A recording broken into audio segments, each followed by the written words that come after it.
In 1965, Gordon Moore, one of Intel's founders, observed that the number of transistors being squeezed into integrated circuits was doubling around every 2 years. He went on to predict with some accuracy that this trend would continue for the next decade. As it turned out, what became to be known as Moore's Law continued way past the 1970s and is still going strong, although there are indications that it may be beginning to falter. It was an early example of exponential extrapolation being used to predict how the future of a technology would evolve, and it's one of the most oft-cited cases of exponential growth in technology innovation. In contrast to linear growth, where outputs and capabilities increase by a constant amount each year, exponential growth leads to them multiplying rapidly. For instance, if a company produced a constant 100 widgets a year, after 5 years it would have produced 500 widgets. But if it increased production exponentially by 100 times each year, after 5 years it would have produced 100 million widgets. In this way, exponential trends can lead to massive advances over short periods of time, but because they involve such large numbers, predictions of exponential growth are dangerously sensitive to the assumptions that underlie them. Yet, they are extremely beguiling when it comes to predicting future technological breakthroughs. Moore's Law, it has to be said, has weathered the test of time remarkably well, even when data that predates Moore is taken into account.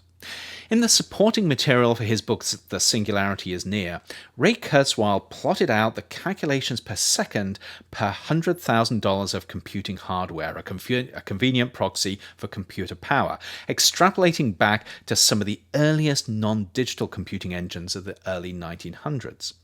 Between 1900 and 1998, he showed a relatively consistent exponential increase in calculations per second per $100,000, representing a 20 trillion times increase in computing power over this period.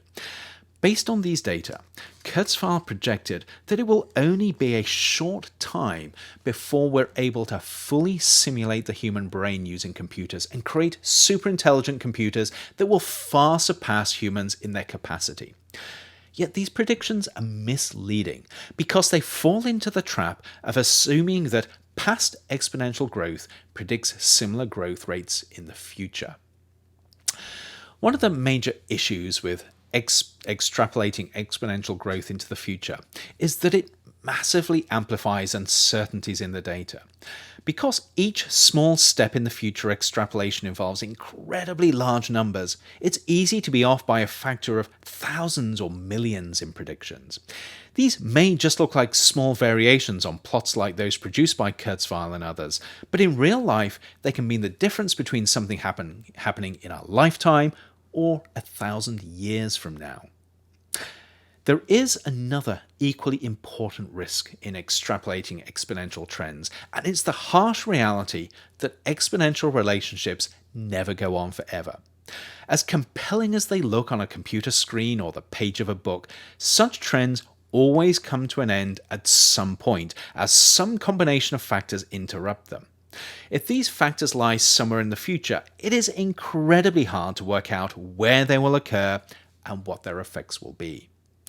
Of course, Moore's Law seems to defy these limitations. It's been going strong for decades, and even though people have been predicting for years that we're about to reach its limit, it's still holding true. But there's a problem with this perspective. Moore's Law isn't really a law so much as a guide. Many years ago, the semiconductor industry got together and decided to develop an industry roadmap to guide the continuing growth of computing power. They used Moore's Law for this roadmap and committed themselves to investing in research and development that would keep progress on track with Moore's predictions. What is impressive is that this strategy has worked. Moore's Law has become a self-fulfilling prophecy. Yet for the past 60 plus years, this progress has relied extensively on the same underlying transistor technology, with the biggest advances involving making smaller components and removing heat from them more efficiently. Unfortunately, you can only make transistors so small before you hit fundamental physical limits. Because of this, Moore's law is beginning to run into difficulties. What we don't know is whether an alternative technology will emerge that keeps the current trend in increasing computer power going. But at the moment, it looks like we may be about to take a bit of a breather from the past few decades of growth. In other words, the exponential trend of the past probably won't be as great at predicting advances over the next decade or so. Not surprisingly, perhaps, there are those who believe that new technologies will keep the exponential growth in computing power going to the point that processing power alone matches that of the human brain. But exponential growth sadly never lasts. To illustrate this, imagine a simple thought experiment involving bacteria multiplying on a laboratory petri dish. Assume that initially these bacteria divide and multiply every 20 minutes. If we start with one bacterium, we would have 2 after 20 minutes, 4 after 40 minutes, 8 after an hour, and so on. Based on this trend, if you ask someone to estimate how many bacteria you'd have after a week, there's a chance that they'd do the math and tell you you'd have 5 times 10 to the power of 151 of them. That's 5 with 151 zeros after it. This is, after all, what exponential growth predicts. That is a lot of bacteria. In fact, it's an impossible amount. This many bacteria would weigh many, many times more than the mass of the entire universe. The prediction may be mathematically reasonable, but it's practically nonsensical. Why? Because in a system with limited resources and competing interests, something's got to give at some point.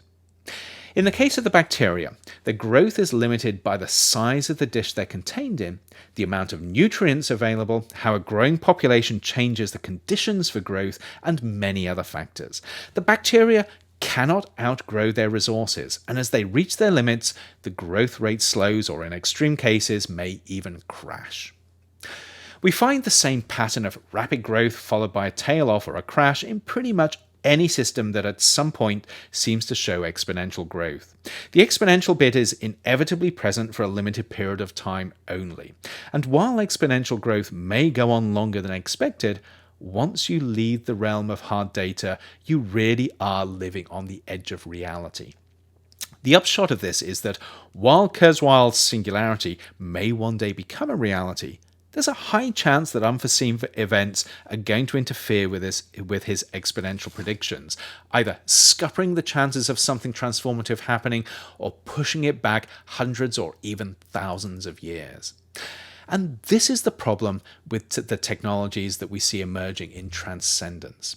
It's not that they're necessarily impossible, although some of them are, as they play fast and loose with what are, as far as we know, immutable laws of physics. It's that they depend on exponential extrapolation that ignores the problems of error amplification and resource constraints. This is a mere inconvenience when it comes to science fiction plot narratives. Why let reality get in the way of a good story?